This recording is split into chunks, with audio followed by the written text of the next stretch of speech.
Hare Krishna. Welcome to the Bhagavad Gita class. We will continue chapter 10. So before we start, let us recite the Mangalacharan prayers. I will share my screen.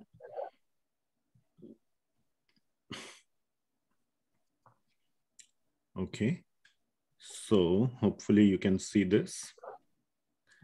Our Veda-based website, Bhagavad Gita, introduction, and here are the Mangalacharan prayers. Om Ajnanatimirandhasya Chakshurunmilitam Yena Tasmai Shri Gurave Namaha Shri Chaitanya Manobhishtam Sthapitam Yena Bhutale Swayam Rupah Kadamahyam Dadati Swapadantikam Vandeham Shri Guru Shri Yutah Padakamalam Shri Gurun Vaishnavamscha Shri Rupam Sagrajatam Sahagana Raghunathanvitam Tam Sajivam Sadvaitam Savdhudutam Parijana Sahitam Krishna Chaitanya Dev Shri Radha Krishna Padan Sahagana Lalita Shri Vishakhanvitamscha Nama Om Vishnu Padaya Krishna Pristhaya Bhutale Srimati Bhakti Vedanta Swami Niti Namine Namaste Saraswati Devi Gauravani Pracharine Nirvishesha Shunyavadi Paschatya Deshatarine He Krishna Karuna Sindhu Deenabandhu Jagatpate Gopesha Gopika Kanta Radha Kanta Namostute Tapta Kanchana Gaurangi Radhe Vrindavaneshwari Vrishabhanu Sute Devi Pranamami Haripriye Vanchakalpatarubhya Kripa Sindhubhya Evacha Patitanam Pavanebhyo Vaishnavebhyo Namo Namah Jaya Shri Krishna Chaitanya Prabhu Nityananda Shri Advaita Gadadhara Srivas Adi Gaur Bhakta Vrinda Hare Krishna Krishna Krishna Hare Hare Hare Rama Rama Hare Hare. Srila Prabhupada ki jai, Srimad Bhagavad Gita ki jai. Okay. So we will continue our discussion of chapter 10. So let me start sharing from here.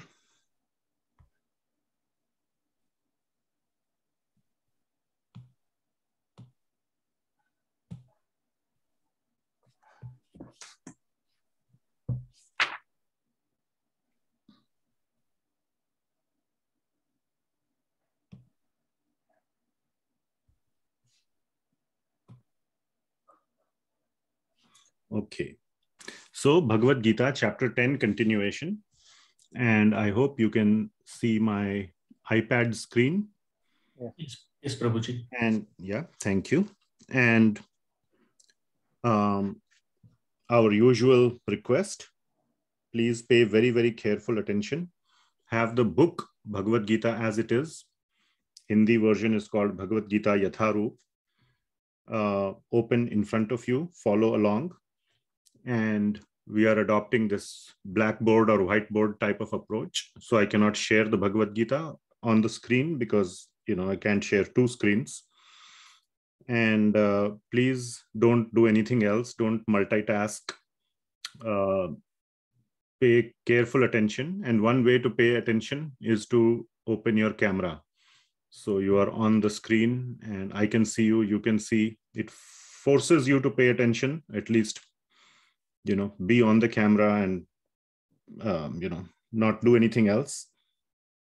And also gives me a more like a personal feeling. So up to you.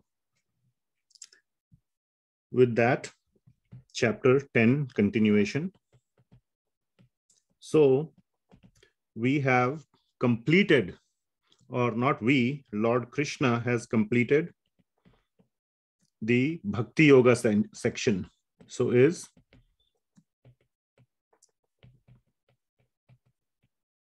Bhakti Yoga discussion. I wouldn't say discussion, but Bhakti Yoga description. So this started from 7.1 and has ended in 10.11. This is the core or essence of entire Bhagavad Gita. This is the Bhakti Yoga section. The rest of chapters 10, 10.12, that is, all the way to 10.42, then entire chapter 11, entire chapter 12 are Arjuna's Q&A, Arjuna's questions and Lord Krishna's answers. So since this very, very important part of Bhagavad Gita, the most important part, the essence of Bhagavad Gita has just been covered, Arjuna has some very significant questions. And as you can see, almost 2.5 chapters are dedicated to Arjuna's questions. And these are very important questions. Many of us have these questions as well. So we will now go into the Q&A of Arjuna. The essence of the next portion of the Q&A of Arjuna, which is 10.12 to 10.42, is, what is the essence of the Q&A? Bhakti, the Bhakti Yoga section, or Krishna Bhakti, Bhakti Yoga, is equal to remembering Krishna when? 5 minutes per day? How many of you say, what is the essence of Bhakti Yoga? Remembering Krishna 5 minutes per day or 2 hours? Always, yes. Neither 5 minutes, nor 2 hours, nor anything, but at all times. So that is the essence of Bhakti Yoga, to remember Krishna at all times. And one very practical question arises that in the material world, when we are going about doing things, how to remember Krishna?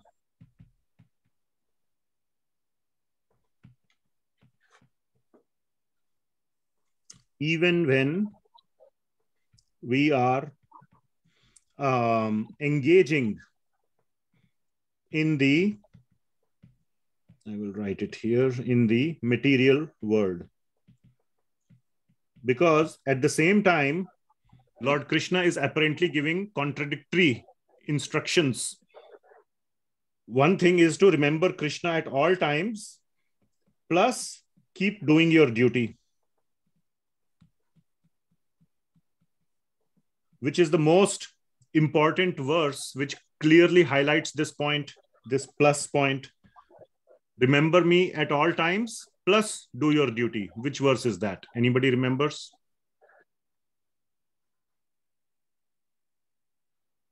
No? 4th chapter. Okay. Well, it has to be in the core Bhakti Yoga section, because that is what we are talking about here, that Lord Krishna just concluded the Bhakti Yoga section. So that has to be within 7 to 10. So which verse? Yes, very nice. Who said that?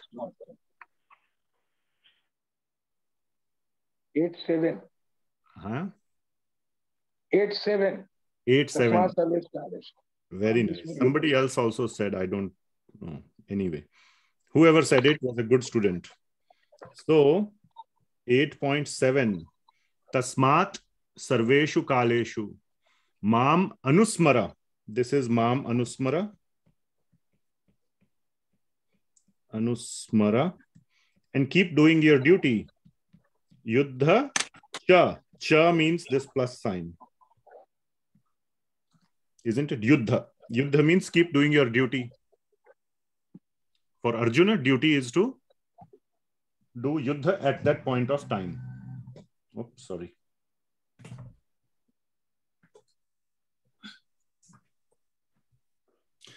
So, mam anusmara yuddha cha. So this is what this section will answer as to how to remember Krishna even when we are engaging in the material world. A very, very practical understanding or a practical advice will be given by Bhagawan Shri Krishna. Kindly mute yourself if you are not muted. Okay, thanks. So that is the essence of this section, and very practical section. Obviously, how to remember Krishna in our scenario. We are not doing Yuddha. We are doing many other things, and how to remember Krishna. Okay, sorry for getting distracted there a little bit. So let me look at some of my notes here.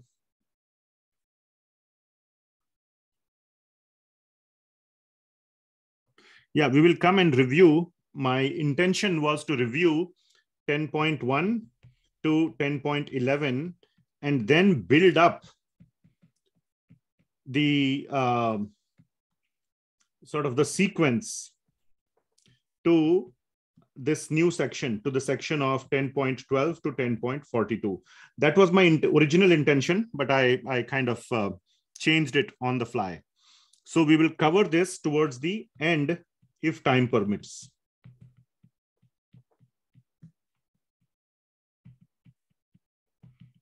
Okay, so let us go with 10.12 to 10.42. All right. So I've told you the intention of the upcoming section. This is the next major section. Chapter 10 is divided into two large sections, 10.1 to 10.11. So this is section 1 and this is section 2 of chapter 10. This is divided into two parts, 10.12 to 10.18 and 10.19 to 10.42. So 10.12 to 10.18 is Arjuna speaking. And this is Lord Krishna's response. This is Arjuna's question and Krishna's answer or reply. Within Arjuna's question or Arjuna's point is divided into two parts. One is 10.12 to 10.15, which is 4 verses, and then 10.16 to 10.18, which is 3 verses. So let us look at these two subsections. So in the first subsection, 10.12 to 10.15, this is the first subsection. So I'm giving you an overview. So please pay very careful attention. This is an overview of the rest of chapter 10, which means this portion, the second section of chapter 10, 10.12 to 42. So I'm giving an explanation or a description of what is going to come. Then we will proceed very fast through the verse by verse of each of these sections. All right.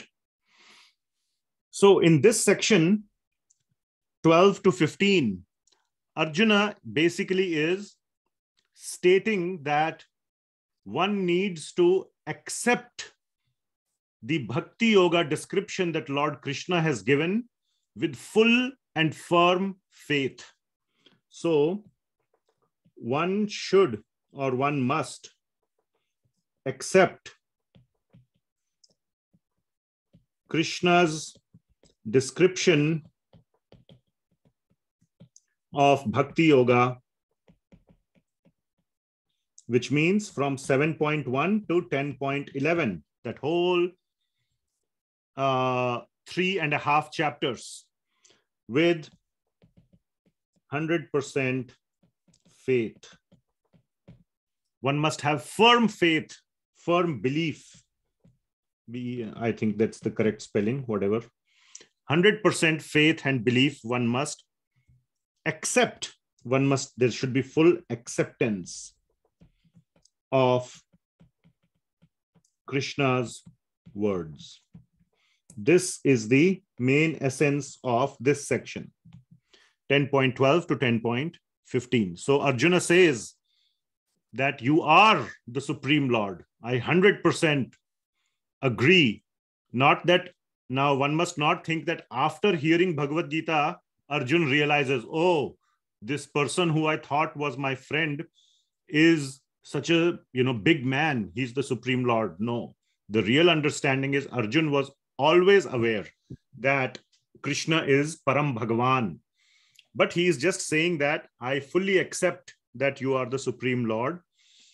Just like all the other Devarshis, all the other Devatas, and he names 4 very, very prominent Devatas: Narada, Asita, Devala, and Vyasa. By name, he names these 4. And he says all the other rishis, including these 4, confirm this, that you are the Supreme Lord. I accept 100% with firm faith what you have said. And another point he says is that those who are engrossed in materialistic activities. So those engrossed in materialistic or in material, I will say consciousness, whether it be mode of goodness, sattva guna, or mode of ignorance, and obviously in the middle is mode of passion, rajoguna and tamoguna.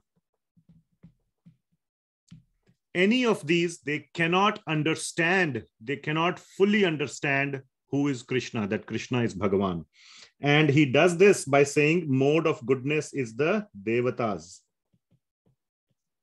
And mode of ignorance, he says Danavas, Rakshasas. And mode of passion is not mentioned, but that whole range is there. Anybody from Devatas to Danavas. None of them can understand who is Krishna. So who can understand who is Krishna? A Bhakta. So after hearing to Bhagavad Gita for almost, I think, 1 year now, I hope you can understand the difference between Bhakta and those in mode of goodness, passion, or ignorance. Correct? I'm not going to explain that. So only a Bhakta can understand Krishna. Or Krishna can only be understood by a Bhakta. This is what Lord Krishna also said in the beginning of chapter 10. If you remember the discussion we had 2 classes ago, Lord Krishna says, nobody can understand me, not even the demigods, not even by your jnana or tapa. Even Brahmaji cannot understand, even the sons of Brahma. And he named 25 different sons of Brahma. The 4 Kumaras, the 7 Saptarishis, and the 14 Manus. None of them. They are the topmost beings of this universe. Brahmaji is the topmost being. Then his sons are the next level. As they say, the management committee. You have CEO and you have CEO plus 1 level.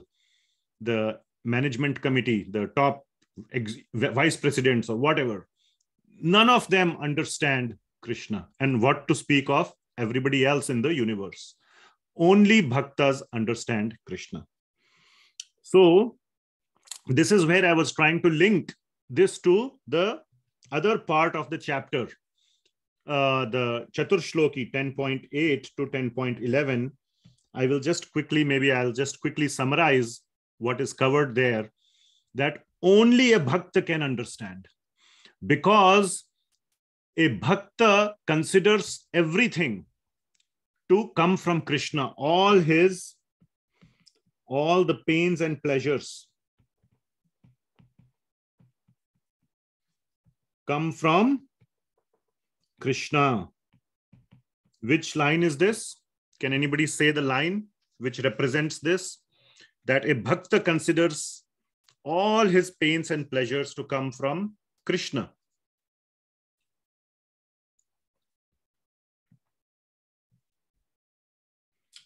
So all the pains so while you are finding it, all the pains and pleasures come from Krishna. With this understanding, a Bhakta does my bhajan, Lord Krishna says. So anybody found which line is that?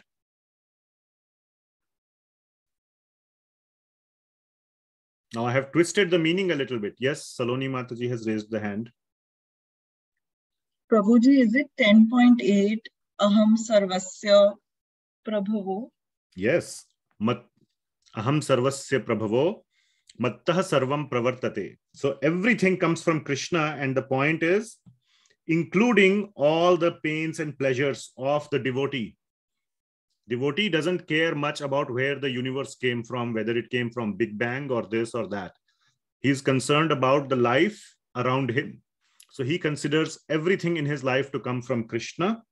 And with that understanding, iti matva, very important word, with that understanding, iti matva bhajante maam buddha bhava samanvitah, with great love, with lot of bhav, with lot of bhav. Bhav means lot of love and devotion. He does my bhajan. Iti matva bhajante maam buddha bhava samanvitah, with full of bhava he does the bhajan. So like this, a bhakta can understand. Now, with just by doing bhajan, bhakta does not understand. And then in the next verse, Lord Krishna describes the process of doing bhajan. Kathayantascha mam nityam and bodhayanta parasparam. So doing katha of Krishna with each other. Then in this way, when one bhakta is doing that, then Lord Krishna shows his mercy. He says, okay, these devotees, these bhaktas are trying to do my bhajan. Let me reveal myself to them. So it is not on their own understanding, on their own power that they can understand Krishna. Please try to understand this. This is an important point. How do devotees understand, but not the great jnanis or tapasvis? Because the great person reveals himself to the devotee. By their own power, they cannot understand. Only when the Lord, when God reveals himself, and to the extent he wants to reveal himself, can the other person understand. So first, Krishna, Bhagawan, has to give the intelligence. Nobody has enough intelligence to understand even a portion of Krishna. All these points are covered in 10.8 to 10.11. These 4 verses covers all these points that I am mentioning. So you must understand the essence of the chaturshloki. The chaturshloka of Bhagavad Gita is explaining this, that nobody can understand Krishna. Only a bhakta can understand Krishna. And how can a bhakta understand Krishna? By simply just loving Krishna in spite of all his pains and pleasures. And nobody has enough intelligence to understand Krishna. This bhakta may be very intelligent. He may be extremely intelligent, but still he does not have enough intelligence to understand Krishna. Therefore, Krishna has to very mercifully first come and give the intelligence. Okay, you take the intelligence that I am giving you. What is that line? Who can tell? First step, because Bhagawan wants the devotee to understand some part of him. Like a father, child wants to understand. He loves the father. Father, let's say, is some big man. He is the king or president or very rich man. So child goes to the father and says, how much money do you have? So let us say the father has a lot of money. Now, how can he show the child all the money he has? Because he has unlimited money. So he takes him to the bank, one of the bank where he has money. And he opens the vault, the treasure vault. And the child sees a lot of gold and jewels, whatever is there. Child says, my father is very rich. My father is, he feels happy. It's not like he is loving the father because of the wealth, but he just feels happy that my father is so great.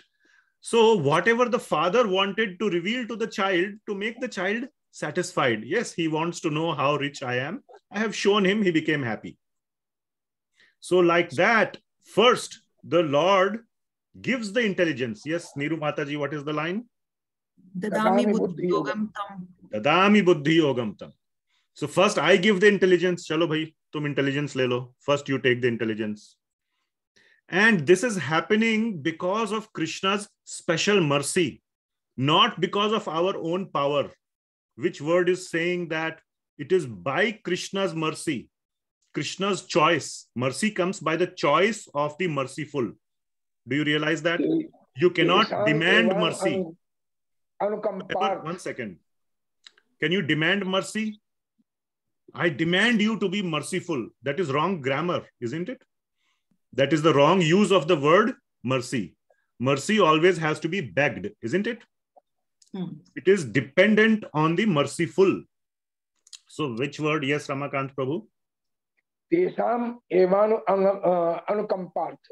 Tesham evam anukampartham. Anukampartham means great, excessive mercy. So because of Krishna's mercy, he gives dadami buddhi yogam tam.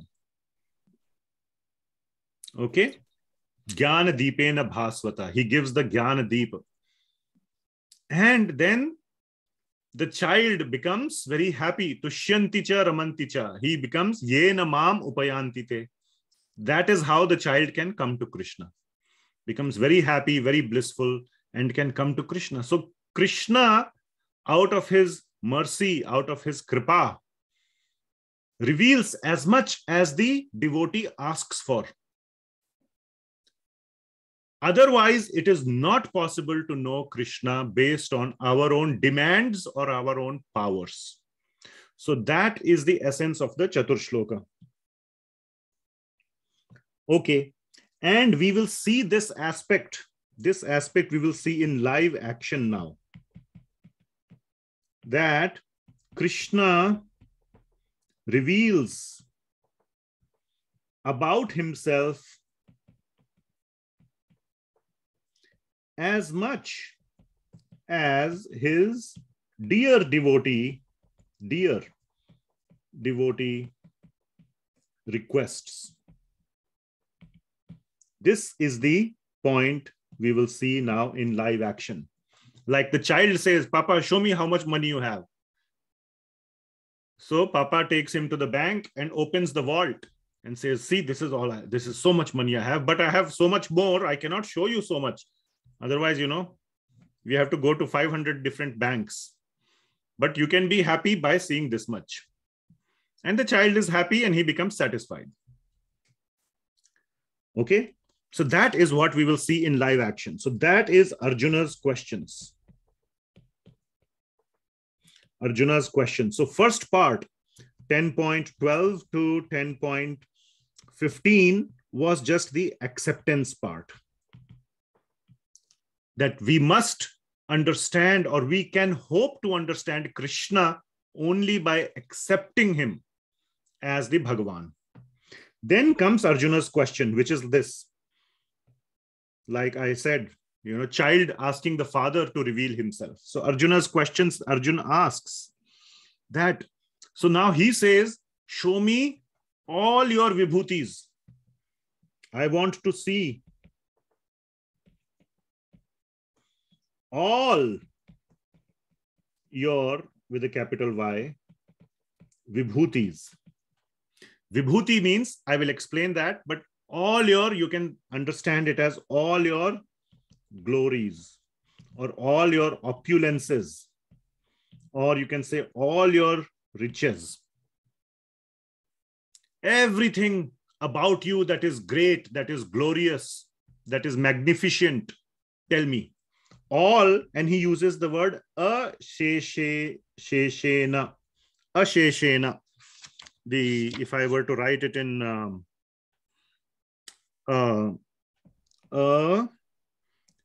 sheshena. Now you can understand shesha means what? Shesha means something that has an ending. Limited, isn't it?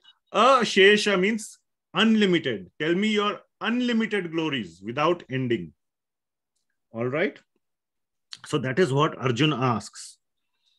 And he gives two reasons This is very important. Please, every verse of Bhagavad Gita has deep meaning. Please pay attention. So this was 10.16. Because 10.12 to 10.15 is here, then 10.16 to 10.18 is this section. So in 10.16, Arjun presents his question. Tell me your unlimited opulences. Like, Papa, show me your unlimited wealth. Everybody says you have unlimited wealth. Can you show me your unlimited wealth? Okay. And Arjun says, I have two reasons. And by the way, Arjuna is speaking for us. As I said, Arjun already knows he is Bhagawan. It's not like now he is accepting, oh, you are Bhagawan. Okay, so he's asking this for our benefit. So in 10.17, there is reason number 1. And 10.18, there is reason number 2.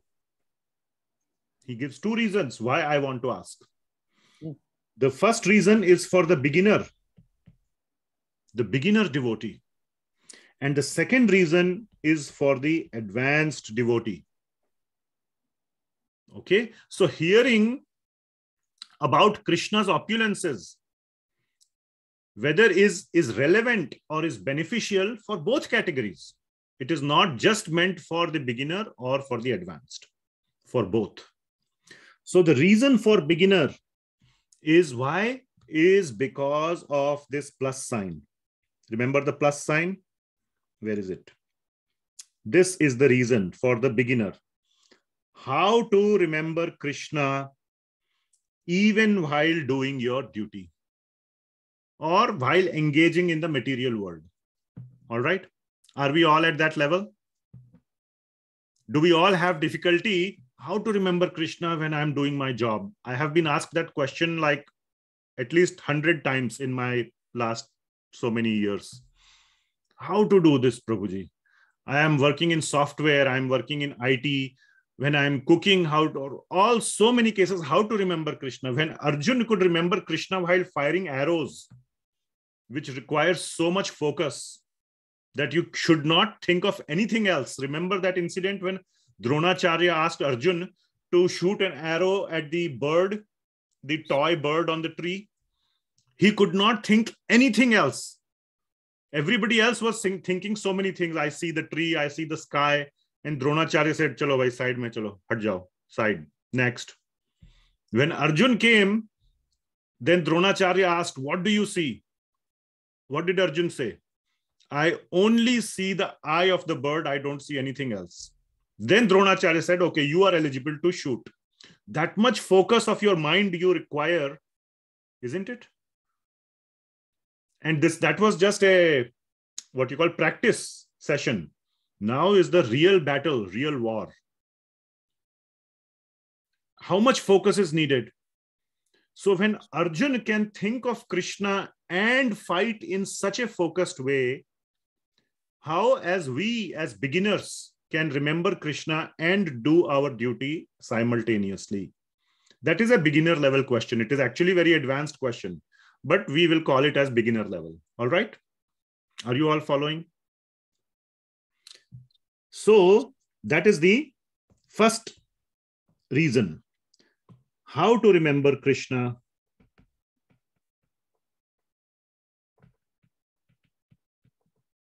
while we engage ourselves in the material world. Okay, first reason. So that is the answer, or that is what Arjun is asking. Tell me about all the vibhutis that that are your vibhutis, that are your glories in the material world, so that when I am going around the material world, I can think about you. Oh, this is also coming from Krishna. This is also coming from Krishna. Through these things that I see, these magnificent things that I see in the material world, I should be able to remember you, that yes, you are the origin of everything. Aham sarvasya prabhavo mattah sarvam pravartate. I can apply that logic of aham sarvasya prabhavo as I am engaging in the material world. So tell me about your vibhutis.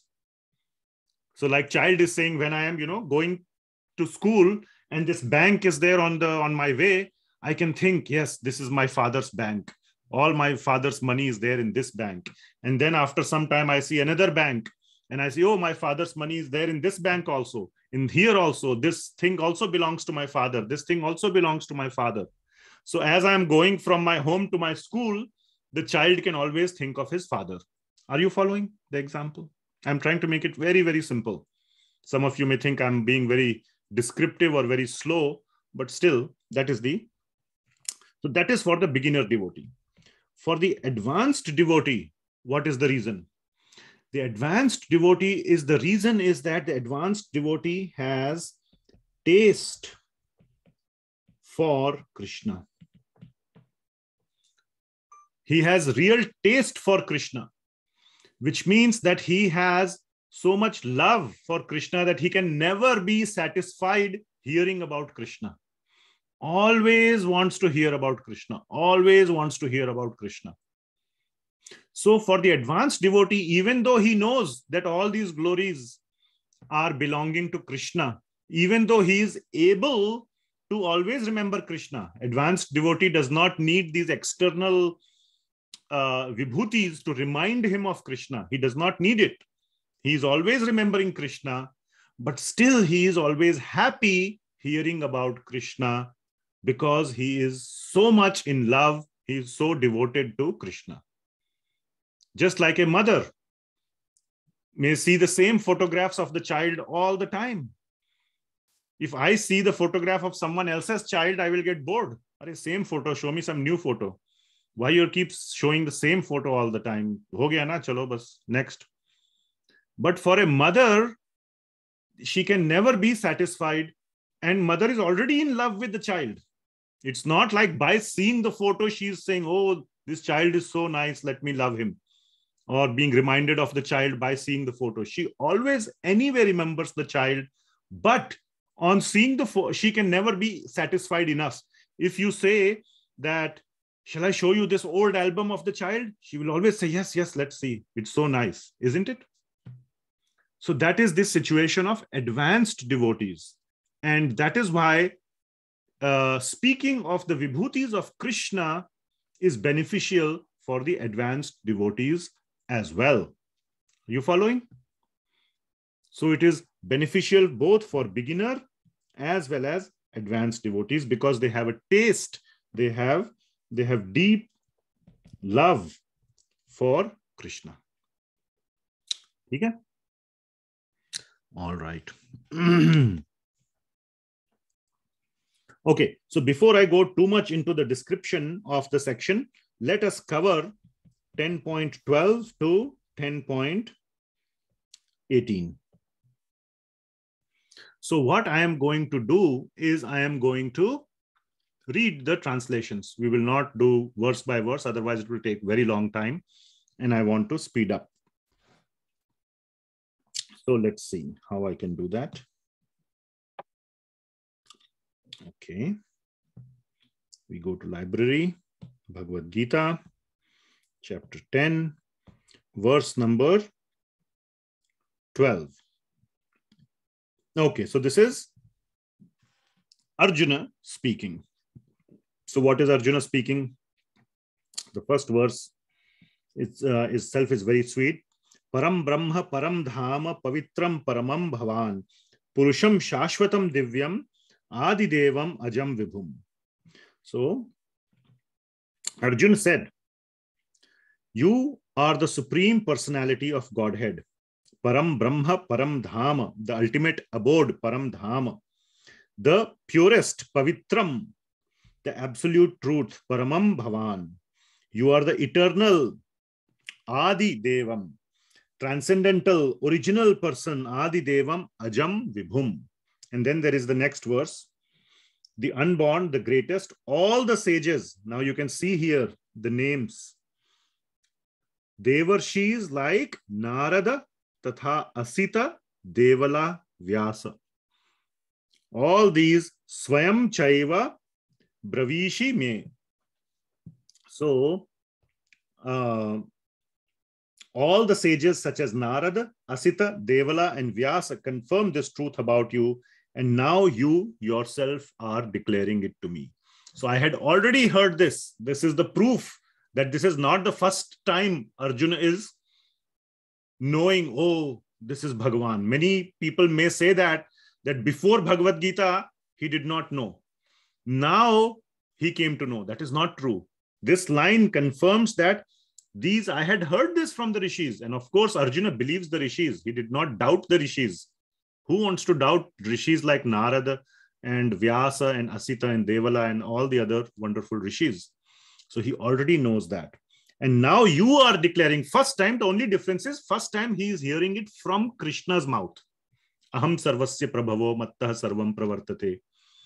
So Krishna's mouth he is hearing first time. But it's not that he did not know it or believe it. He fully believed it even before. All right. Let's see if there are any important parts in the purport, but no. Okay. In interest of time, we will keep going. What happened? Oh, we need to go to advanced view. So you know there is advanced view also. So you can keep going through it. You don't have to click. Then next verse. Like I said, I accept. So this section from 12, 13, 14, and 15, these 4 sections, Arjuna is declaring that he accepts everything as truth. The acceptance must be there by the devotee, even though he fully did not figure it out. Nobody can figure out Krishna. So when you cannot figure out, you only have to accept as the truth. Okay. So, oh Krishna, I totally accept as truth all that you have told me. And here comes the next part. By mode of goodness or mode of passion, basically by material intelligence, you cannot figure it out. So neither the demigods nor the demons, vidu na deva na danavaha, vidur deva na danava. Neither the devas nor the danavas. Mode of goodness. Devas are referring to mode of goodness people still in material consciousness, and danavas obviously in material consciousness. So neither the demigods nor the demons can understand your personality. Same thing as Lord Krishna said in the beginning of 10th chapter. Nobody knows me. Even Brahmaji does not know me. All right.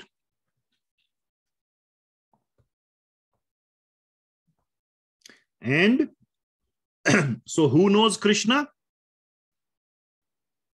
Only Krishna knows Krishna.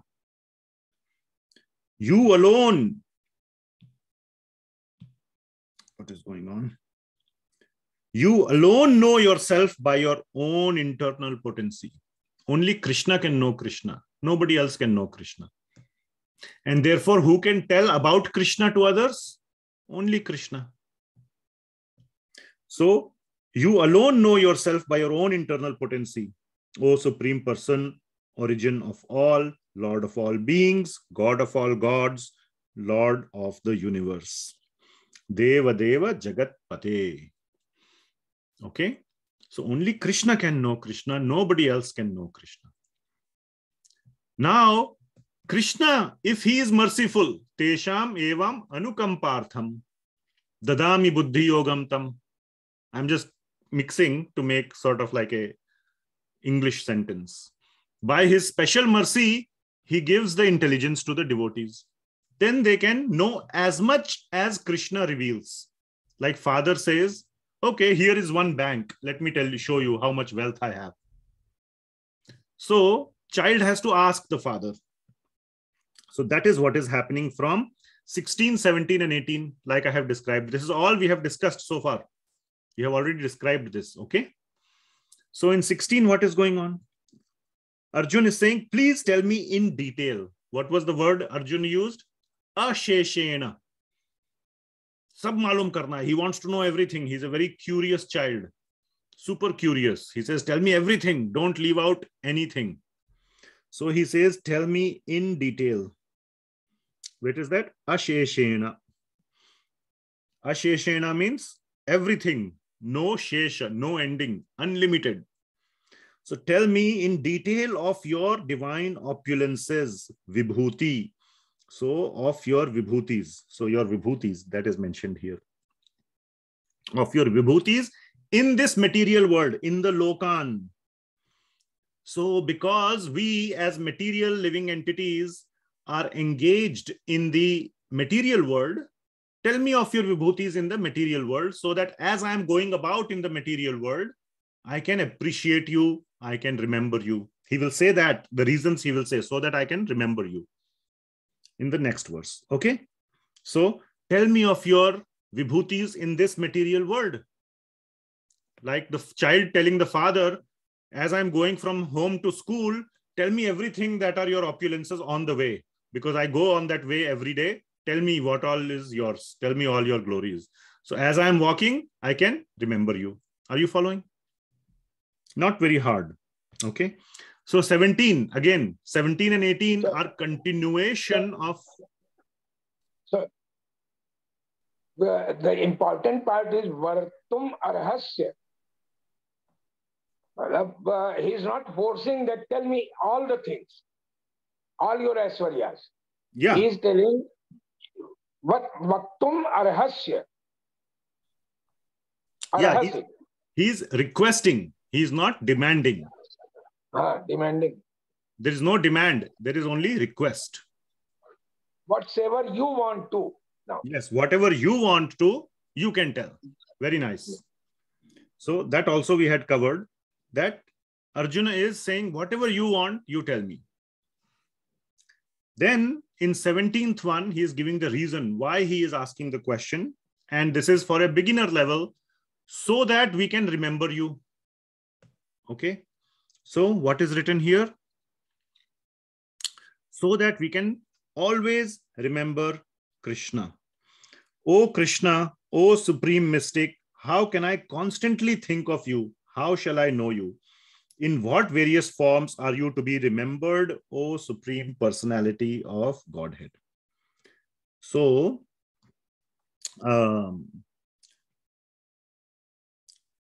Chintyo si Bhagawan Maya. So how can I do chintan? How can I do remembrance of you in this material world? So please tell me that. So that is reason number one. How to remember Krishna as you are engaging in various engagements in the material world. The second reason is for the advanced devotee. What is this? O Janardana. Again, please describe in detail the mystic power of your opulences, which means your yogam vibhutim cha Janardana. As I am never satiated in hearing about you, for the more I hear, the more I want to taste the nectar of your words. This is the second reason. Okay, it is not because it will help in focusing the devotee in remembering Krishna. The advanced devotee always is already an expert in remembering Krishna. But he's saying these opulences just increase my pleasure. They increase my, it just makes me like just I gave the example of a mother. Mother already remembers the child, but seeing the photographs of the child makes it more sweeter, more, gives a wonderful pleasure to the mother. So that is the situation of the advanced devotee. Okay, so we have covered up to 18. 10.12 to 10.18. Okay, now we go into 10.19 to 10.42. This is Krishna's response. So this is divided into three parts. This section, 10.19, 10.20 to 10.39, 20 verses. This is one verse. And then 10.40 to 10.42, 3 verses. All right. So 24 verses are there. So in 10.19, what is going on? 10.19, first Lord Krishna says, okay, I will tell you all my, or I will tell you my vibhutis, but not all. Only prominent ones. Because why not all? Because they are unlimited. They are completely unlimited. So I will tell you of my vibhutis, Atma Vibhutayaha. I will tell you. But only the pradhan ones. Pradhan means the prominent or the important ones. Because there is no end to my details. Lord Krishna says, Na asti anta vistarayasya me. Na asti, nahi hai, or is not there, anta, ending, vistarayasya me, of the details. That there is no ending to my details. Then when will you fight the battle? So let me tell you, and even if I keep telling you till the end of your life, it will still not come to an end. It's not just that you have a battle to fight. You have a limited life. This body has a limited life. The soul is eternal, but the body is not eternal. So basically, Krishna has so many opulences that it's not possible to keep telling to a limited living entity. It is not Krishna's limitation that he cannot tell. He can tell. The living entity's limitation is that its existence is limited. So it is the living entity's limitation. So Krishna will tell as much as the living entity is able to receive. Okay, so that is what Krishna says in 10.19. That I can tell you, I will tell you only the prominent ones, not in the details. Then he tells 82 vibhutis. 82 vibhutis in 20 verses. So almost 4 vibhutis per verse. So we will go through them quickly. And this is how we can understand, we can see Krishna's glory in the material world. Now, it does not mean that we should limit ourselves to only 82 vibhutis. This is just a representation. It's just an example. The idea is that whatever glorious things you see around you, you must consider them to come from Krishna. And not just the glorious. What about the ordinary? The opposite of glorious is what? Ordinary. So does it mean that only the glorious things come from Krishna, not the ordinary? No, it is obvious that even the ordinary comes from Krishna. But since we as living entities become attracted to glorious ones, isn't it like if you go and see a jhopadi, a hut, do you think, oh, who built this hut? Do you think like that? No, you don't think. It's ordinary. But when you go see Taj Mahal, then you think, oh, such a beautiful structure. Who has built it? And then if you go there, they will tell you all the history of Shah Jahan and whatnot, isn't it? So it is our tendency to question, to wonder, to be enamored by all the glorious things. But it doesn't mean that the ordinary things happen automatically. Even a small hut needs to be built by someone, just like a Taj Mahal, isn't it? Like a child does not think that my mother only cooks gulab jamun and cake.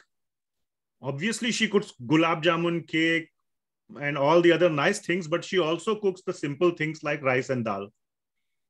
It doesn't mean that rice and dal comes automatically gets cooked. No.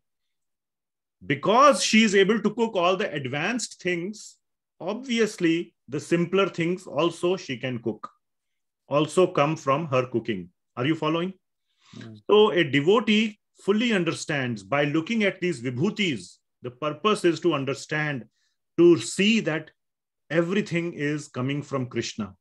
Krishna is the one who is producing, who is giving everything, all the shape, form, and structure, and taste and rasa to the whole universe, which we are tasting. Through our engagement in the material world, and this helps us to grow in our bhakti. When we see everything in relation to Krishna, it helps us to grow in our bhakti. Like if you see Taj Mahal, you may appreciate Shah Jahan. But actually, Shah Jahan also did not build Taj Mahal. He only gave the instructions. He probably did not even carve one single whatever drawing on the walls of Taj Mahal. I don't know, but I don't think he did any of that. All the workers did that. He just financed it. And that finance also was probably looted from somewhere else. So, but we like to know who built it, and we all hear the history of Shah Jahan and everything. So, if we see Taj Mahal, we can think that, oh, everything is coming from Krishna. Where did he get the power to get all the money? Where did all the workers get that skill, that craftsmanship to build such a nice structure? It all comes from Krishna. Where did the intelligence come up with such a beautiful design of such a beautiful structure? That intelligence, whoever is the architect, he got that intelligence from Krishna. So everything comes from Krishna. So like that, one can appreciate Krishna, and then this increases the bhakti that one has for Krishna. Like that, you have to slowly develop your bhakti by seeing everything in the material world in relation to Krishna. So those are the 82 vibhutis. As an example, Lord Krishna is showing the 82, or describing or listing down, enumerating the 82 vibhutis. And finally,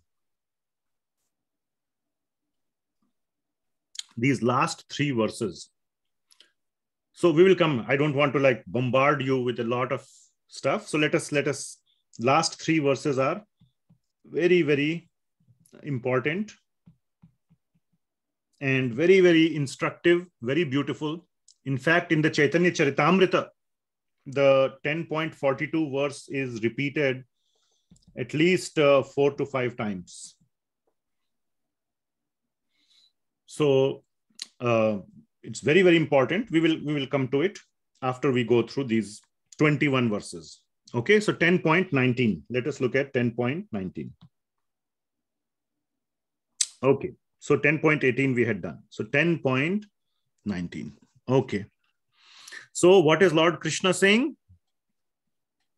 Shri Bhagavan uvacha hantate kathayishyami divya hi atma vibhutayah pradhanayatah kurushrestha na asti anto vistarasya me. So yes, I will tell you. Kathayishyami. Kathayishyami means main kahunga. Yes, I will tell you. Definitely, no problem. Divya hi atma vibhutayah. All my divya vibhutis, all my great vibhutis, great opulences. Divya hi atma vibhutayah. But pradhanyatah, only the prominent ones. My dear Arjuna, Kurushrestha. Na asti, why only pradhan? Why not all? Why not asheshena? Because na asti anto vistarayasya me. There is no ending to the details of my vibhutis. Okay, clear? Na asti anto vistarayasya me. ठीक है? Okay, very nice.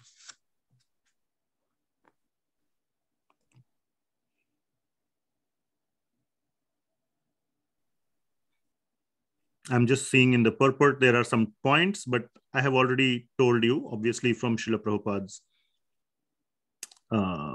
purport.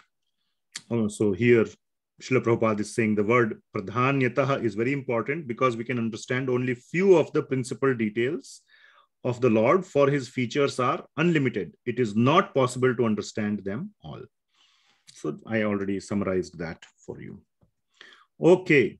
Now comes the 82 vibhutis in 20 verses, 20 to 39. So we are at 7:30 or 7:33. So I'm not going to go into each of the 82. We will just read through them quickly, and I will point out few of them which are very, where I have some points to mention. Okay. So here we go through all the 82 vibhutis. Ready? All right. So you can have your book with you and you can follow. So, I am the super soul, O Arjuna, seated in the hearts of all living entities. I am the beginning, the middle, and the end of all beings. I'm following in my book also to see the points that I need to make.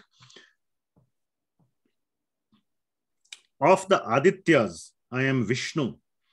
Of lights, I am the radiant sun. Of the Maruts, I am Marichi. And among the stars, I am the moon. Now, Moon. some of these, kindly mute yourself. Some of the Sanskrit words do not have a very direct meaning in English. So what Lord Krishna is saying is that Nakshatranam aham shashi. So Srila Prabhupada is translating nakshatra as star. But nakshatra actually means all the heavenly bodies.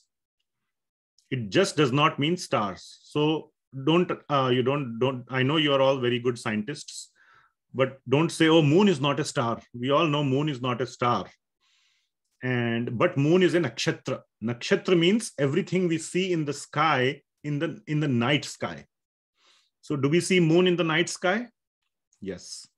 So moon is a nakshatra. Even in astrology, when you put all the nakshatras in the various boxes, you also put moon in that. And as you can see in the night sky, which is the brightest? It's not Jupiter. It is not Sagittarius. It is the moon. Jupiter is the brightest planet. Sagittarius is the brightest star. But in all the night sky objects, the moon is the brightest. So that's why Lord Krishna is saying, Nakshatranam aham shashi. Shashi means moon.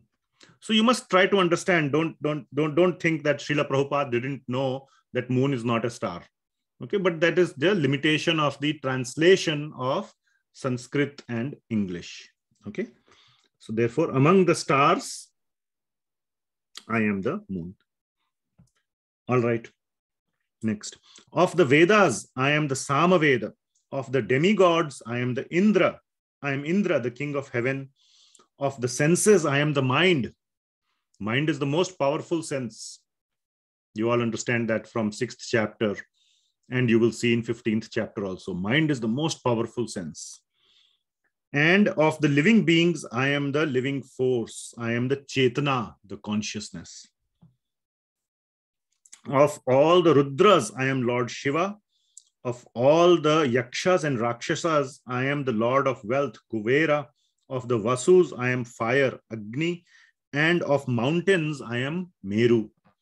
Mount Meru is actually present in the center of the material creation. At the top of Mount Meru is called Brahmaloka.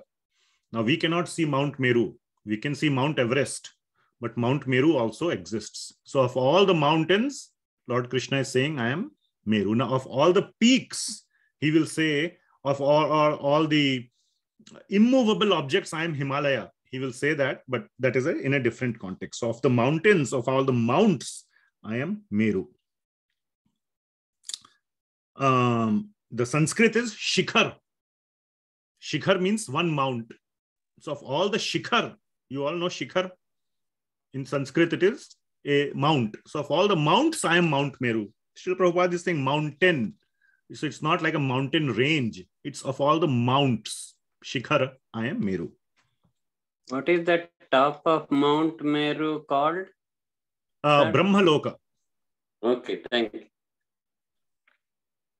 Yeah, if ever we do our science classes, whenever, maybe in the next life, then we will discuss that. It's all mentioned in the 5th canto of Srimad Bhagavatam. Of priests, O Arjuna, know me to be the chief Brihaspati.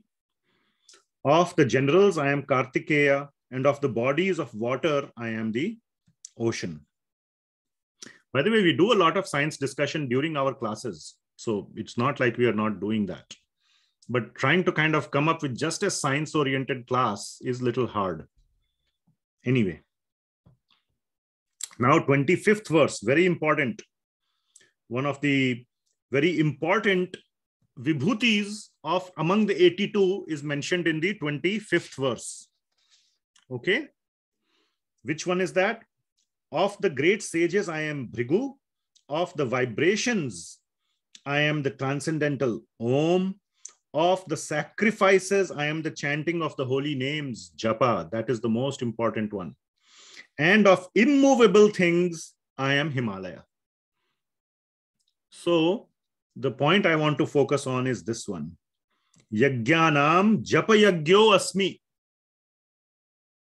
Of all the yagyas, it's not the fire yagya, it's not the Ashwamedha yagya, it is not this yagya or that yagya, which is the topmost yagya Bhagawan Krishna is saying.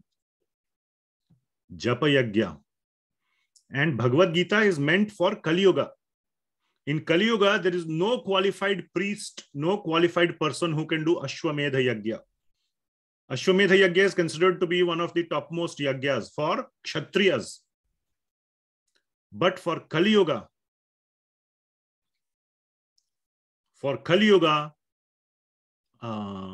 the yagya is japa yagya, the chanting of the holy name. Are you following? Now I want to show you one verse from the Srimad Bhagavatam in relation to this. So let's see.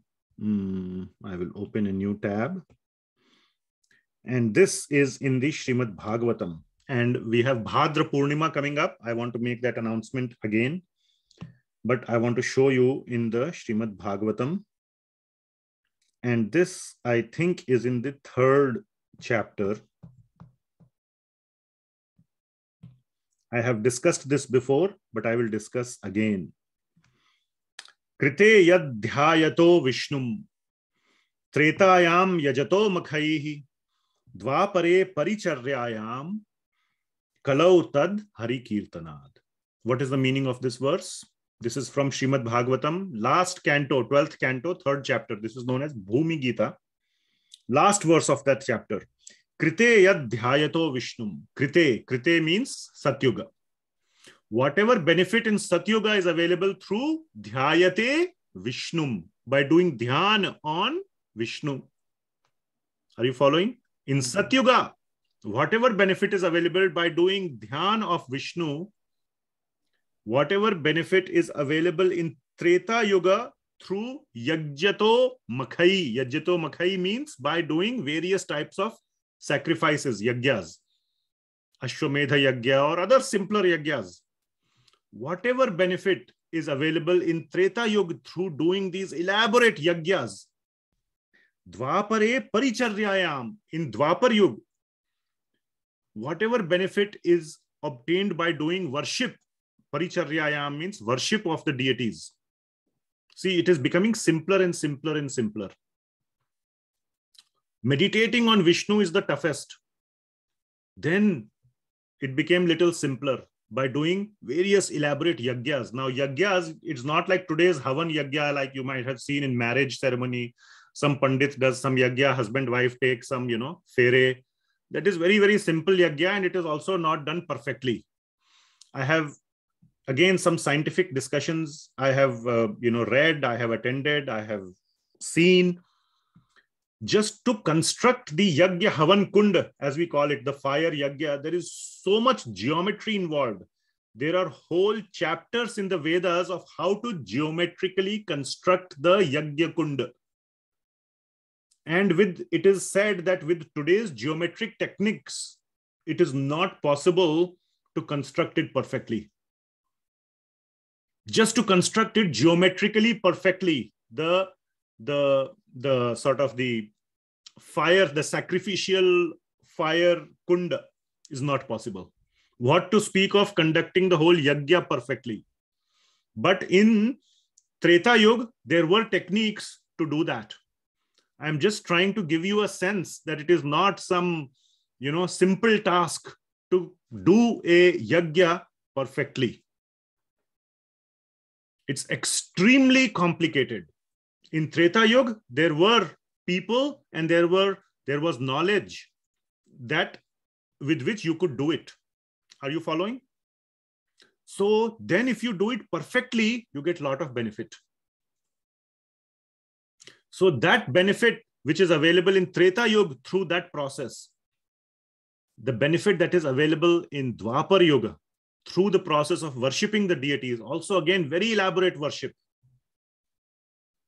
of the deities is done. Now before coming to ISKCON some 20-25 years back, all I knew was to just offer a deep, ghee deep. When I started seeing even in the ISKCON, the aartis have 7 items. First you start with the incense, the agarbatti or the dhoop. Then you do deep. Then you offer water like a snan or a abhishek. Then you offer a cloth like to dry the deity. It's a symbolic, you offer a cloth. Then you offer a flower. Then you offer a chamara. Chamara is like a fan or like a, it's made of the tail hair of a, I don't know, some particular animal. And finally, a peacock fan you offer to Krishna. 7 items are offered. I said, what is this? I thought only like you have to just offer a ghee lamp, ghee diya, ghee deepak. What are all these different elaborate? So there are even more elaborate items to do just worship of the deity in Dwapar Yuga. So much elaborate you have to do. The benefit you get from all that, the most important line is Kalau tad hari kirtanat. That same benefit as available in all the above 3 is available in Kaliyuga. How? How is it available? Kirtan. Who's Kirtan? Hari Kirtan. Hari Kirtan. Very nice. Hari Kirtan. That same benefit. So that's why it is said that the best yajna. Now we go back to this place. Why is Lord Krishna saying Yajnanam japa yajyo asmi? In the Kaliyuga, this is in reference to Kaliyuga. Bhagavad Gita was spoken for Kaliyuga. Okay? It was spoken at the beginning of Kaliyuga. Kaliyuga started after the Mahabharat war. And Bhagavad Gita was spoken when? At the beginning of Mahabharat war. Isn't it? So Kaliyuga, Bhagavad Gita is meant for Kaliyuga, and Bhagawan Krishna is saying that Japa asmi. In the Kaliyuga, the best yajna is what? Japa yajna. So if anybody has a doubt, one should clarify it from 10th chapter, 25th verse, that japa is so important in our life. And every Thursday, we do online japa session. Not many people are coming, but if you have a taste, if you have interest, you can come. My wife has been sending the emails and the WhatsApp messages, announcing all the timings, everything. So it's not that you don't have it in your information is there. If you feel, you can join for practical application of japa yajyo asmi. Bhagavan is saying. Tad kalau tad hari kirtana. Japa is another form of hari kirtan. It doesn't have to be music. Music is also nice, but without music, simple japa is also nice. All right. There is no difference between musical kirtan or simple japa kirtan. Both are hari kirtana. Rama belongs to Treta Yuga? Yes, Lord Rama is from Treta Yuga. Before Dwapar. Thank you. Okay. Okay, so where are we? Of the great sages, I am Bhrigu. Am I still sharing the screen? Can you see? Yes, Prabhuji. All right. Thank you. Of the great sages, I am Bhrigu. Of vibrations, I am transcendental Om. Of sacrifices, I am the chanting of the holy name or japa. And of immovable things, I am the Himalayas. Of all trees, I am the banyan tree.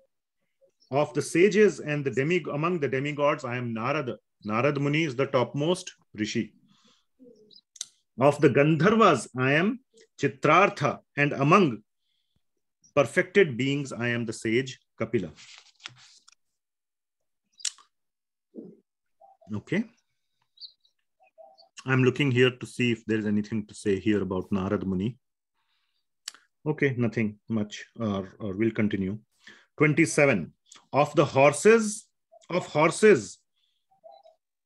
of horses know me to be Uchchaishrava, produced during the churning of the ocean for nectar. This is during the Samudra Manthan. This Uchchaishrava came out of the Samudra Manthan. Of lordly elephants, I am Airavata, and among men, I am the monarch.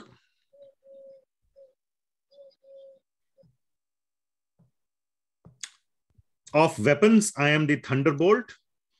Among cows, I am the Surabhi cow. Of causes for procreation, I am Kandarpa. The god of love and of servants, I am Vasuki.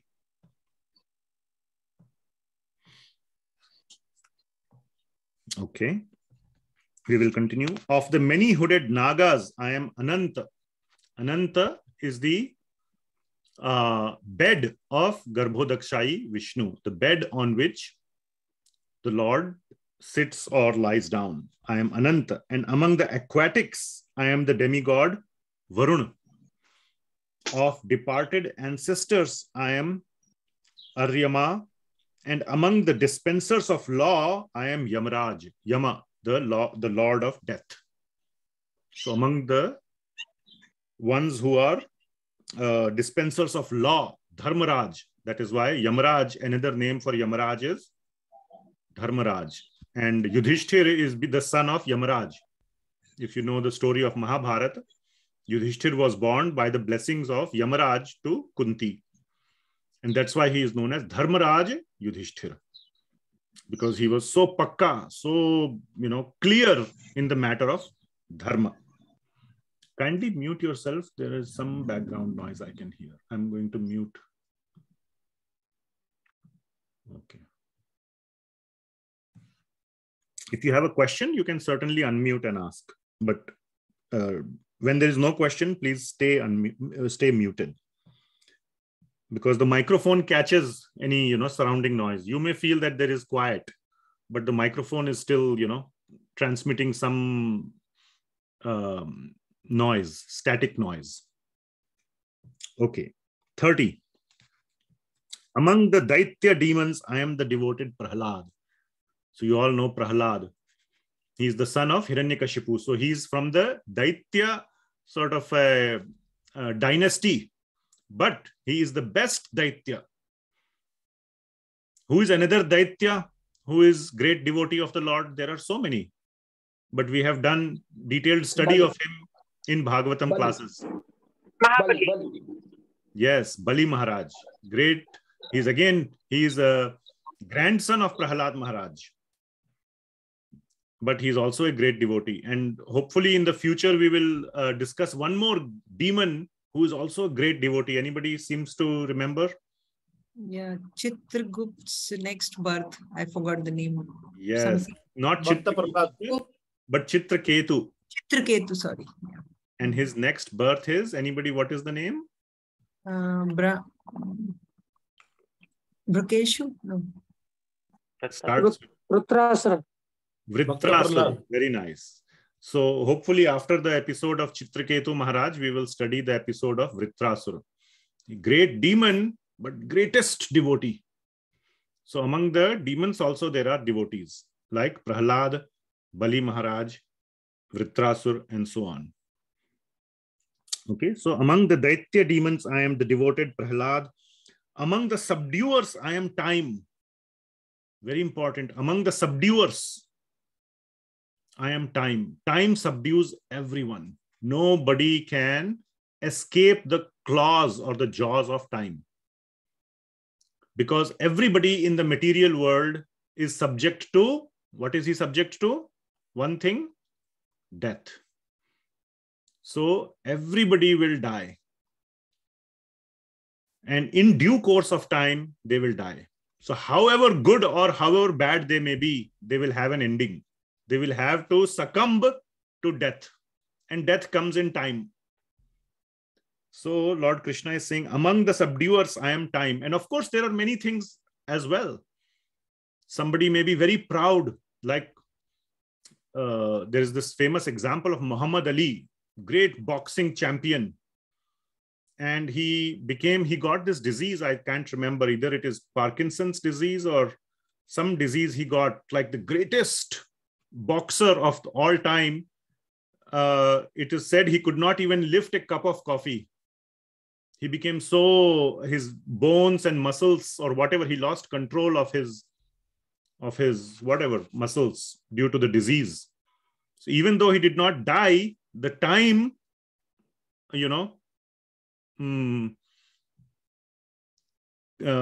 made him from the greatest boxer, the greatest, most powerful man on earth, to somebody who cannot even lift a cup of tea. You're following? So among subduers, I am time. Among the beasts, I am the lion. And among birds, I am Garuda. So Garuda ji is the Vahan, the vehicle of Lord Vishnu. Of purifiers, I am the wind. Of the wielders of weapons, I am Ram. Of fishes, I am the shark. And of flowing rivers, I am the Ganga, the Ganges. Another name for Ganga is Jahnavi. So that is what is mentioned here. Jahnavi. Okay, let me see.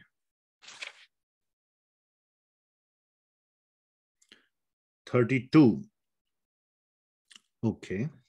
Of all creations, I am the beginning and the end and also the middle, O Arjuna. Of all sciences, I am the spiritual science of the self. So, Adhyatma Vidya Vidyanam.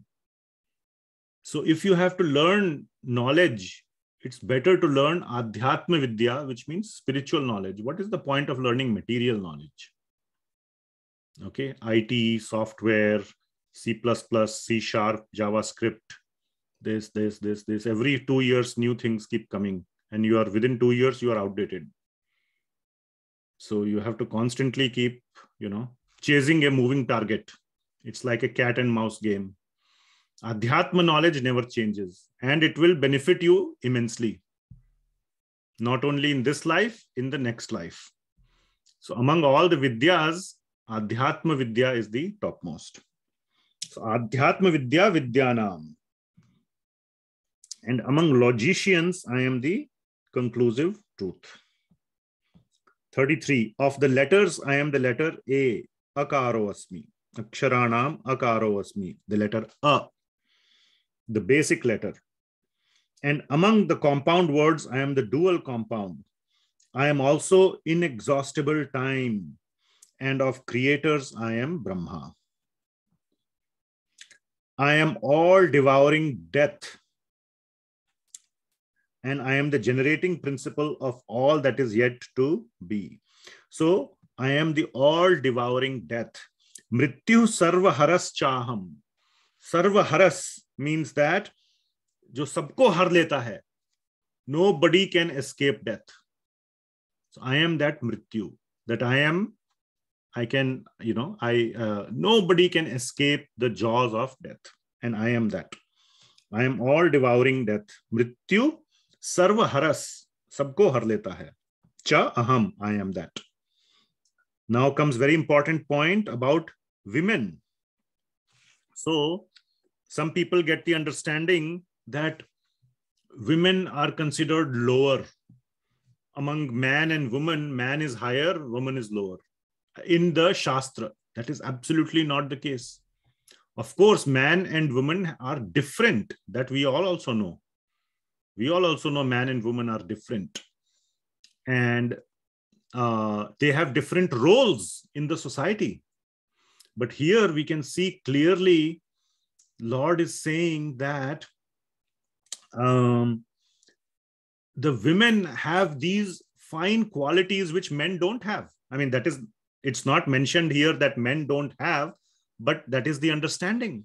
That if you want to look at these qualities, or if you want these qualities, go look them in a man or a woman. In a woman. And these are such beautiful qualities. So, Kirti, I will read the Sanskrit. Kirti, Shri.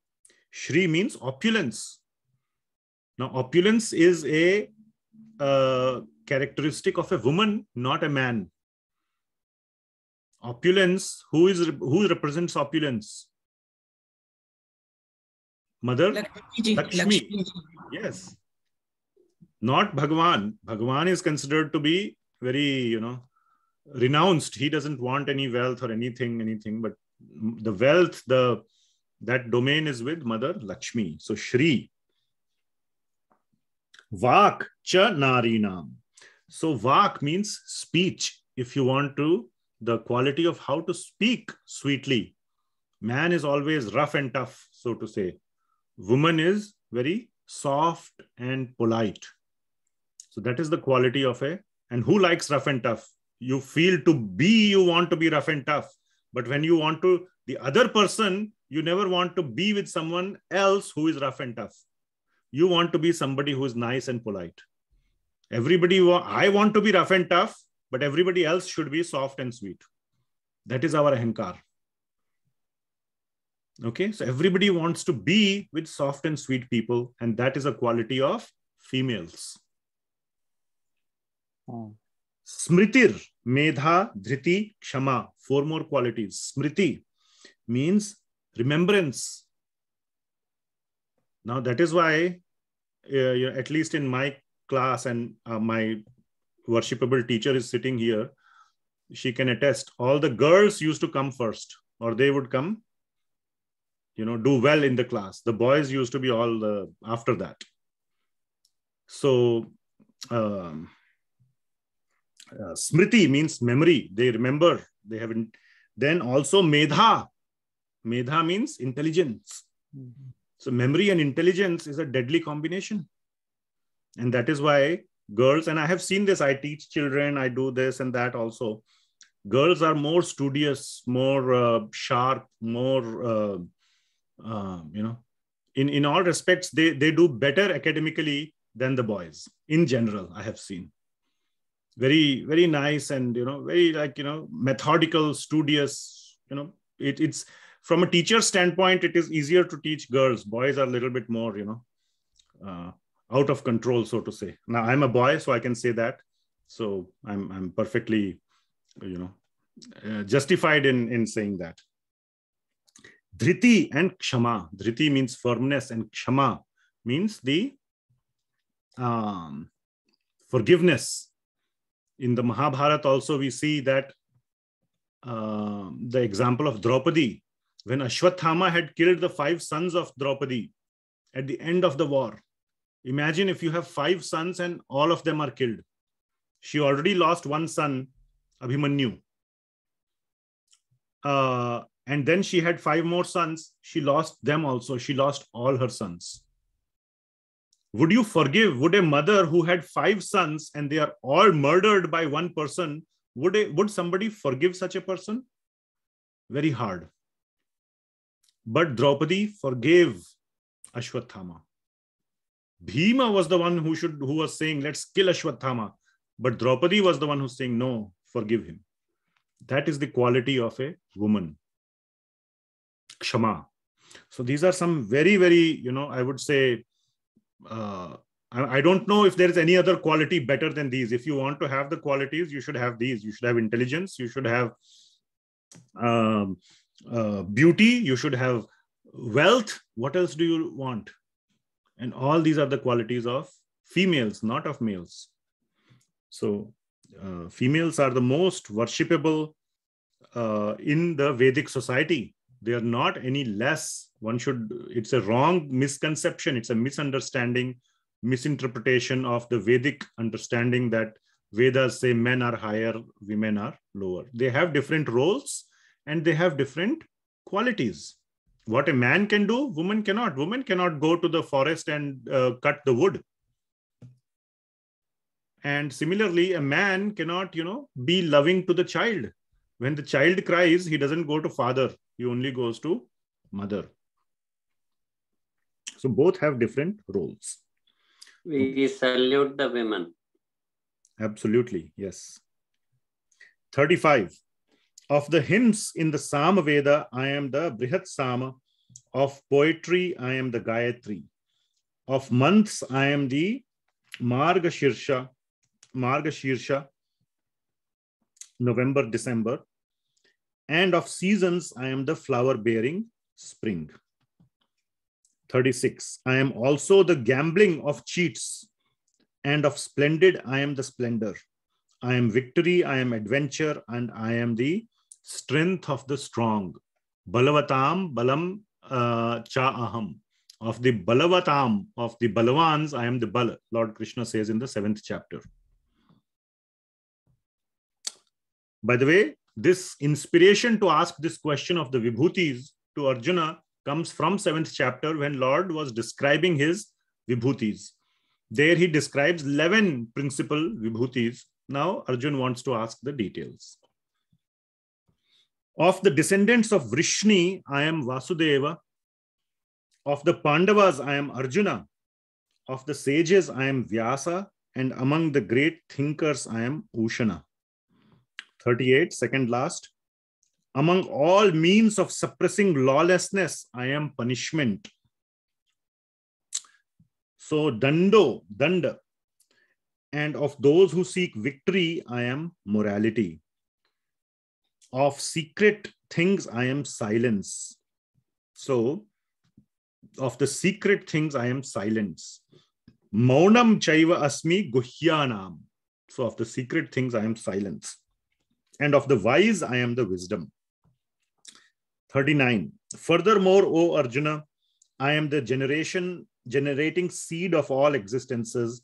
There is no being moving or non-moving that can exist without me. So Lord Krishna finally says there is nobody who can exist without me. He is the seed of all existences. In the 7th chapter, what does Lord Krishna say? Sutre manigana iva. That I am like the thread in the manigana, in the necklace of pearls. If there is no thread, there is no necklace. It is what keeps the necklace together. Okay, so we have covered up to 39. I am the generating seed of all existences. Now comes the last 3 verses, 40, 41, and 42. Let us quickly read those verses and then I will give a description or the understanding. Okay, since we are kind of going through the reading of these, let's read this. So please pay very careful attention. Okay, now Lord Krishna will say, so we went through all the 82 vibhutis. Where did it start? Anybody can say? Where it started? 10:19. Sun and moon. No, that is true. That is true. But why is Lord Krishna describing the vibhutis? What is the reason? Because Arjuna asked. Arjuna asked for the vibhuti to understand how to remember Krishna, and so that he can relish as a beginner and as an advanced devotee, both. He can how to remember Krishna while one is engaged in material world, and to relish the vibhutis. So that is the reason. What is happening? Okay. So what was I? Yeah. So he's asking these vibhutis for that reason. Though the purpose is, this is what I was trying to say. The purpose is to know Krishna, isn't it? And what did Krishna say in the beginning? Sorry, I'm being a little bit more descriptive, more elaborate. What did Krishna say? Nobody can understand me, isn't it? Why one cannot understand Krishna? Because he is unlimited. It is just not possible for one who is limited in his understanding. How can he understand the unlimited? Isn't it?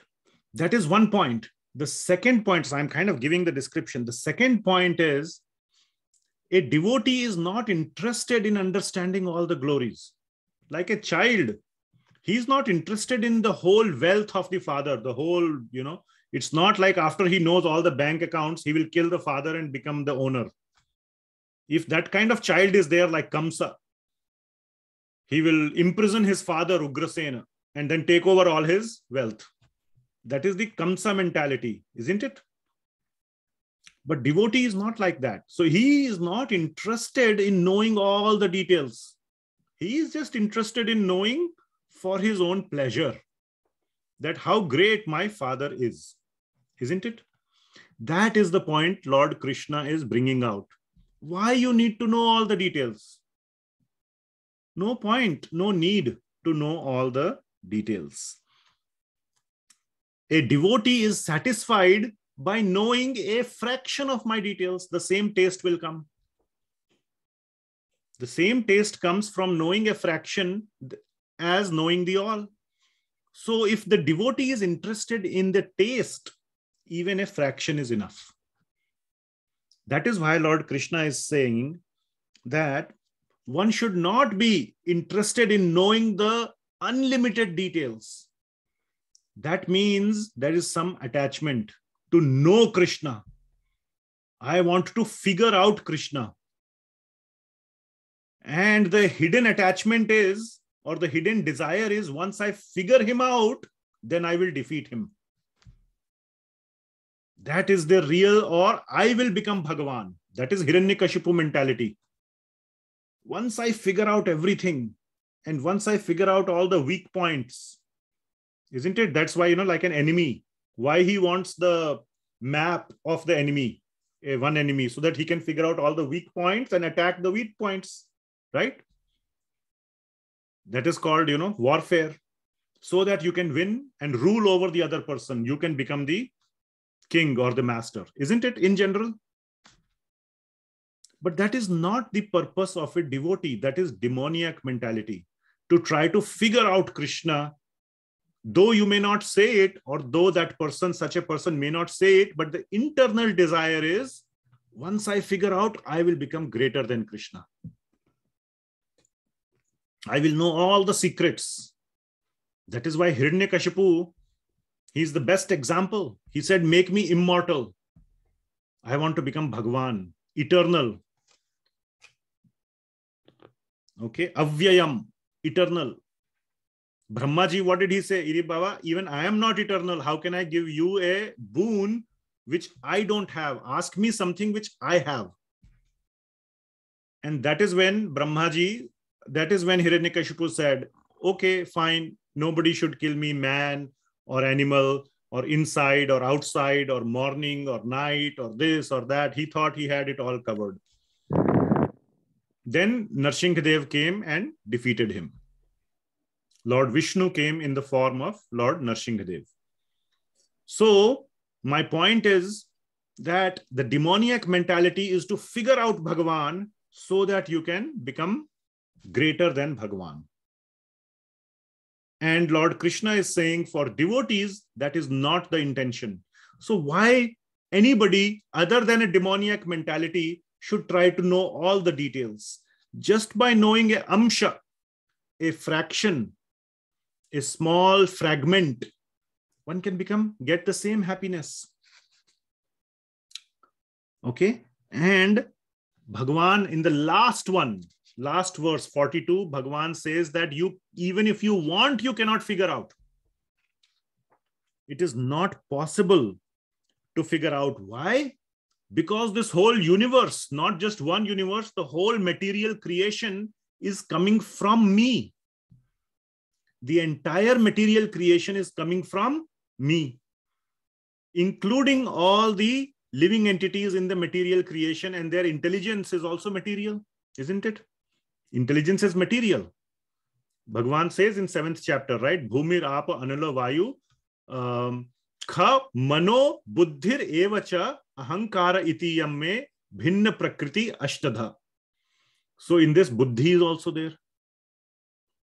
Kha mano buddhir evacha. Kha means ether, man means mind, buddhi evacha, and ahankar. So these are the 8 material elements. Do you remember? Earth, water, air, fire, ether, kha, man, mind, intelligence, and ego, false ego. Man, buddhi, ahankar. So buddhi is one of the material intelligences. So buddhi is material. It is coming from Krishna. That is the beginning of 8th chapter or 10th chapter. Aham sarvasya prabhavo. So how is it possible for the effect? Again, if you remember 2 weeks ago discussion, effect cannot understand the cause. Our intelligence is coming from Krishna. So with our intelligence, we cannot understand Krishna, because everything in this whole material creation is coming from Krishna, including our intelligence, not only our intelligence, the combined intelligence of the whole material creation. Entire material creation, if all the intelligence is combined, still you cannot know Krishna, because it is all coming from Krishna. Are you following? This is little philosophical. So that is what Krishna says in the last verse. Okay, and that is why we can never understand Krishna fully, and we should never even, as devotees, as bhakta, we should never even try, because the goal is not to figure out Krishna, but the goal is to love Krishna. So one can request Krishna to reveal his vibhutis as much as he wants for our pleasure, not for our overpowerment. Are you following? For our spiritual devotional pleasure, not for our overpowerment of Krishna. Okay? So let us read these last 3 verses. So in the 40th verse, what does Bhagawan Krishna say in 40th one? Again he says, Na anto asti mama divyanam vibhutinam parantapa. Na anto, there is no end. Asti, there is no end. Mama divyanam vibhutinam, all my divya vibhutis. My dear Parantapa. Parantapa means Arjuna. So again he's saying there is no end to all this, all my vibhutis. And I have spoken to you the is a Uddesha Prokto. This is a Sanskrit word. Esha tad Uddesha Prokto Vibhutir Vistaro Maya. Uddesha Prokto means for Uddesha. Uddesha means for a purpose. For a particular purpose, Uddesha, I have spoken my vibhutis. What is that purpose? To give you pleasure. Not to give you all the details. Not to give the whole map. Okay? So there is a particular Uddesha, as, and Srila Prabhupada says, as examples, so that you can relish them. To give you a glimpse. Another meaning or understanding of Uddesha is to give a glimpse, just to give a hint. So, of my detailed vibhutis, of my vibhuti vistaro maya, of all the unlimited vibhutis, I have given you a glimpse. Okay. So this is 40. And 41. What are all these vibhutis? They are just a amsha, a fraction or a fragment of my energy, of my teja. That is what Krishna is saying. Know that all opulent, beautiful, and glorious creations spring but from but a spark of my splendor. So if you see this last line, what is Lord Krishna saying? Mama tejo amsha sambhavam. This is amsha. So it is a amsha of my teja. It is a small fragment, a small particle, a small fraction of my energy, teja. Sambhavam means it becomes possible. So this whole material creation becomes possible by a tiny spark of my energy. Now you can imagine this whole material world. We see all universes. Through our eyes, we can see only one universe. There are so many universes. All those put together are just but a amsha. Are you following? How great must be the energy of the Lord? And we, the little tiny beings in one universe with our little intelligence, think we can figure out Krishna. Is it possible? Not possible.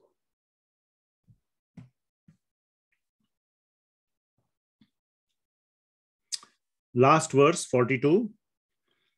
That is the most important line. What need is there, Arjuna, for all this detailed knowledge? So, Kim Gyatena Tava Arjuna. Kim Gyatena. Why you want to know? Not you, but why should one care to know this? Or why should a devotee care to know this? With a single fragment of myself, I pervade and support this entire universe. This entire universe is the result of a single fragment of mine. And we are a small fragment within that universe. The universe is a small fragment of Krishna's energy, and we are a small fragment within a universe. So we are fragment of the fragment. How can we understand Krishna? It is not possible. We should simply accept. It goes back to the previous point Arjuna is making. We should accept Krishna as Bhagawan and do what? Kathayantascha mam bodhayanta parasparam. That is what we should do. Iti matva bhajante mam. How we should do bhajante mam? With Preeti. With Preeti Purvakam. Tesham satata yuktanam bhajatam Preeti Purvakam. With bhava samanvita. Again, we are trying to break down butcher all the verses and make a sentence out of it, so to say. But it's okay. We can do that. So we should do kathayantascha mam nityam in association bodhayanta parasparam with Preeti Purvakam and bhava samanvita. We should do bhajan, bhajante mam. And like this, we should be blissful and happy. Tushyanti cha ramanti cha. Then if Krishna wants, he will dadami buddhi yogam tam, out of his causeless mercy, evam anukampartham, and then all our ajnana will be destroyed. Ajnanajam tamaha. All the darkness out of ajnana, born of ajnanajam tamaha, will be destroyed. Jnana deepena bhasvata. So that is like a, restitching of the chaturshloki verses. Okay? Fine. Okay. So let us see.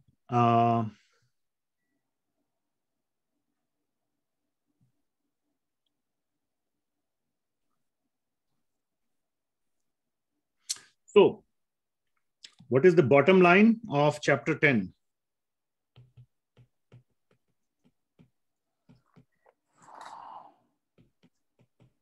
Just a quick summary of chapter 10. We can never figure out Krishna fully based on our own power or prowess. That is point number one. Because Krishna is unlimited. Even Brahmaji could not figure out. Second point, we should accept. That acceptance is very important. Krishna's words in Bhagavad Gita, especially Bhakti Yoga section, which is what? Chapter 7 to chapter 10 or chapter 12, but I'm just writing 10.11, chapter 10. We should just accept Krishna's words, and then we should do bhakti, Krishna bhakti, which means Krishna katha, Krishna bhajan. I'm just using the same words as have appeared in this chapter of Bhagavad Gita. I'm trying to not use any other words. Krishna bhajan, right? Bhajante mam, kathayantascha mam nityam. And Krishna smarana, or Lord Krishna says, mad chittaha mad gata prana. So here I will use a word to Krishna smarana. Mad chitta, putting the mind on Krishna, putting your life, making your life dependent on Krishna. Mad gata prana. So all these things is Krishna bhakti. With how you should do, with lot of love and devotion, with lot of bhava and prema or priti. That's what we said, right? Bhajatam priti purvakam. Bhava samanvita. That's what we should do. And then relish the process or journey of Krishna bhakti. And last point is that see everything in material world, both opulent and ordinary, as a amsha or a fragment of Krishna's energy. So if you want a summary of chapter 10, here is summary of chapter 10. There you go. Chapter 10 ki jai. So Prabhuji, how about the last point where Krishna says we need not try to figure him out, right? Is that not part? Yeah, we should not demand to figure out Krishna. Krishna has already given us 82 vibhutis as an example. So I don't understand your question, but the purpose is to see everything in the material world as Krishna's energy and appreciate Krishna, develop love for Krishna. That is the purpose. Even if you were to figure out the whole material universe, how much of Krishna would you have figured out as per 10th chapter? Only a fragment. Yeah. Only a fragment. So that's how much you can figure out, even if you know everything in the whole universe, which is, just sounds astronomical anyway. Are you following? Still, it would only amount to a fraction of Krishna. A amsha, fraction itself is big. Fraction means like 1/4, 3/4. That is what it comes to my mind, fraction. But here the fraction is like really tiny fraction, like 1 divided by 1 trillion, zillion, million, billion, whatever. Amsha means like a spark in a fire. Very, very tiny fraction. Does that answer the question, Manoj Prabhu? Yeah, yes, Prabhuji. Thank you. All right. Any other questions are there? So we are. Prabhuji. Hello? Yes. For 10.17, Arjun's answer was not given by Bhagawan. So what is 10.17? It is how to remember Krishna. How to remember while we engage in material world. Yeah. So all this is material world, Ganges is material world, Himalaya is material world. What else do you need? Vibhuti. Through vibhutis, he says we should remember them. Have you ever seen Himalaya? Have you ever? Only. No? I used to study in Roorkee. So if you go in the, near open space, you can see Himalaya from Roorkee. So when you see Himalaya, or maybe you have gone to Haridwar, Rishikesh, you can see Himalaya from there. Or if you have gone to Nepal or any other place. So when you see Himalaya, you can think of Krishna. When you see Gangaji, you can think of Krishna.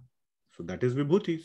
All vibhutis to remember in the material world. But it doesn't mean just Ganga River. Even in Portland, if you go and see the Columbia River or Willamette River, still you can think of Krishna.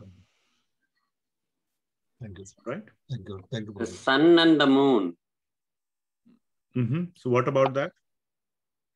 I mean, Krishna, that is, you can always, he is all pervasive, sun and the moon. We can think of Krishna. Yeah, every day we can see the sun from anywhere. You don't have to go to Roorkee or to Portland. Any part of the planet, you can see the sun and the moon. So you can think of Krishna.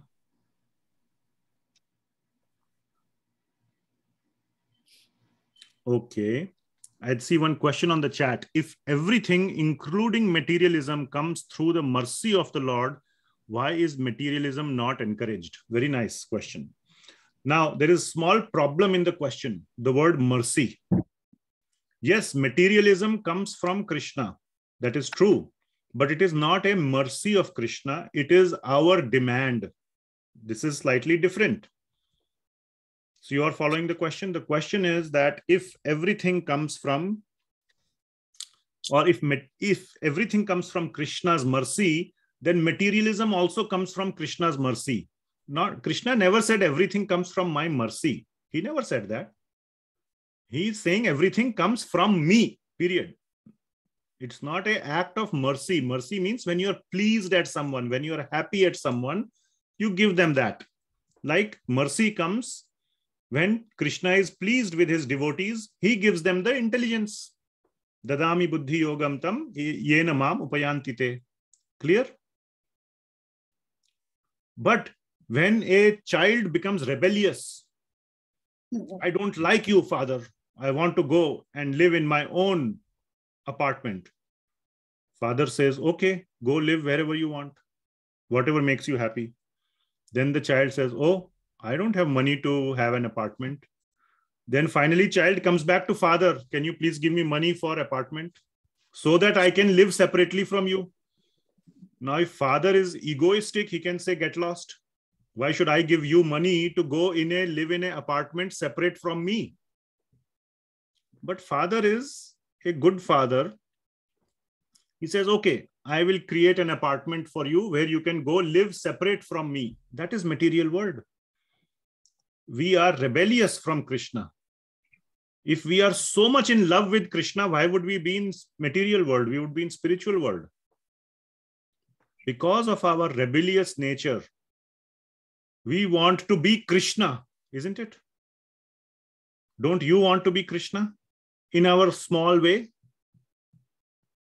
No, that is not true. That is not true. Now, after hearing Bhagavad Gita for 1 year, may be true. But before that, we want to be small little lords of our own world, isn't it? Do we have ahankar? Another way of ahankar is ahamkar. If I go and destroy your car, will you be mad at me? Yes, you will be. Because you identify with the car, ahamkar. Isn't it? We have so much attachments to our things. We say it is mine. That is our little fiefdom, our little lordship, our little domain of prabhutva. We are the prabhu of our little prabhutva domain, isn't it? Wouldn't you say that? Yeah, that is true. Yeah, that means you are trying to be Chota Bhagwan. And in this whole process, where is Bhagawan? Nowhere. It's all about me and my attachments. Maam aham eti. Our whole life is circling around me and mine. Maam aham. That is our little prabhutva. That is why we are prabhus of our prabhutva. So we wanted to be prabhu. So Bhagavan gave material world. Okay, go there. You can be your own prabhu. You can have some people who will follow you, who will worship you. You will feel very happy. Oh, I am such a popular guy. These people like me. These people follow me. You will be, your ego will be fanned and you will be prabhu of your little prabhutva. Are you following? And that is because of our demand. Not out of Lord's mercy. That, oh, you are such a sweet devotee. I am going to separate you from me. No, Lord never wants to separate his devotees from him. We demand I don't want to live here. I want to go away and live. So Bhagavan says, okay, so that you can be comfortable there, I will make the material world for you. All right? He assures, Prabhuji, he assures, yo yatha ma prabhaddante tans tathaiva bhajami. Whatsoever a man demands, whatever person demands, I will give him the same. That is a little bit incorrect understanding of that. So let's not go there. Okay? That is for approaching Krishna, not for going away from Krishna. So Prabhuji, here a question comes to my mind. Then, I mean, how do we differentiate between demand and mercy? For example, I want to kind of do a, BTech or MBA or something. So is it being taken as a demand? Well, yes, depends on what is your consciousness. If your consciousness is, oh, I will become BTech and I will become MBA, and then I will earn a lot of money, and then I will be happy, I will have a big house, big car, I will have a big title, BTech, MBA under my name, instead of being a nobody. If all that is there, then it is all about ourselves. Where is Bhagawan Krishna in this whole equation? So if whatever we are desiring is for our own happiness, which is where Krishna is nowhere in the equation, then that is materialism. Anything we want for Krishna's pleasure is Krishna Bhakti. Okay? A simple act of cooking.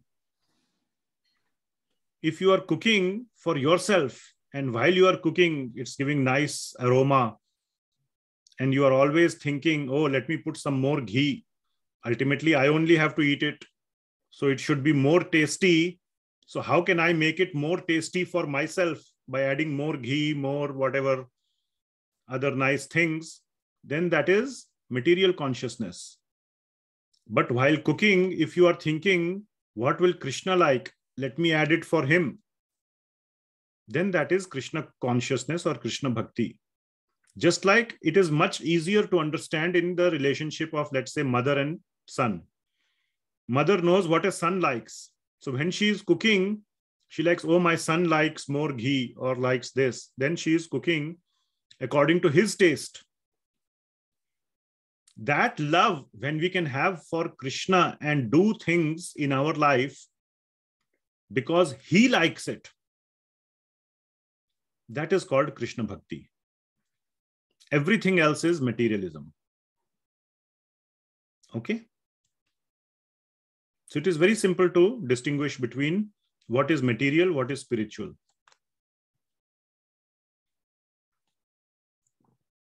Using everything for Krishna's service is Krishna consciousness. Everything else is material consciousness. Okay?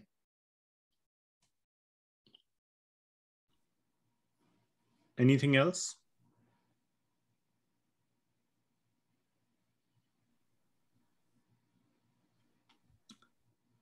Okay. So just a small announcement. This Saturday is Bhadra Purnima. By the way, today also is the disappearance day of a great Acharya, Sri Haridas Thakur. He was one of the topmost devotees of Lord Chaitanya Mahaprabhu. So we didn't get a chance to talk about Sri Haridas Thakur. Maybe tomorrow in the Bhagavatam discussion, we will talk about it. We will be doing a Bhagavatam installation ceremony tomorrow. So we will not have the regular Chitraketu Maharaj class. Tomorrow is Bhadra Purnima. And it is the very auspicious day to obtain or to gift a set of Srimad Bhagavatam to your near and dear ones. So now there is no time at least to order or buy, but whatever, you can still obtain and give or obtain it for yourself. Give it to yourself, a whole set of Srimad Bhagavatam. Tomorrow is a very auspicious day for doing that. I have a query here, sir. Yes. Few years back, I had purchased a Bhagavatam set. And somebody asked for reading, so I gave one volume, second volume he or she wanted. I don't remember. Now I have a new set. So I want to give that old set to one of my friends. So should I complete it and then give? Well, it's better to complete and give, but there is no, ISKCON doesn't sell individual volumes. If you have given one volume or one book out of them to somebody, then your set is broken. Nobody, we could publish, but we don't. So it only is sold in a full set, unfortunately. But you can give the, every volume of Bhagavatam has separate stories, and it's not, I mean, there's, you can anything you want, you can give. It's if you are giving it as a donation. As I remember, I had given that volume to same person, but she also doesn't remember that it might be there with her, but she doesn't remember. Yeah, so you can give the remaining ones to the same person or different persons, and you can say that this is one part of the whole set. If you like this volume as a sample, then you can get the whole set yourself. Like that, you can give them samples. Okay. Thank you. Then that way you can give one to many people, and they all can, read that as a sample. And if they want, they can get the whole set. No, I want to give a whole set to that person only, that because she wanted. Sure. That will be fine. Thank you. Yes. Okay. So yes, tomorrow is Bhadra Purnima. Tomorrow or today is the disappearance day of Sri Haridas Thakur, one of the greatest devotees of the Lord. And tomorrow also we are doing Rath Yatra in Portland. So those who are in Portland, I think emails have gone out. Please join in the Jagannath Rath Yatra here in Portland. That's all. I don't think there are any more questions. So we will end here. Thank you very much. Are we doing class tomorrow? I mean, like next Friday's class there? Nothing. Yeah. Yeah. So next Friday, we will resume chapter 11. Thank you so much. Srila Prabhupada ki jai. Hare Krishna. Hare Krishna. Hare Krishna, Prabhuji. Thank you. Hare Krishna.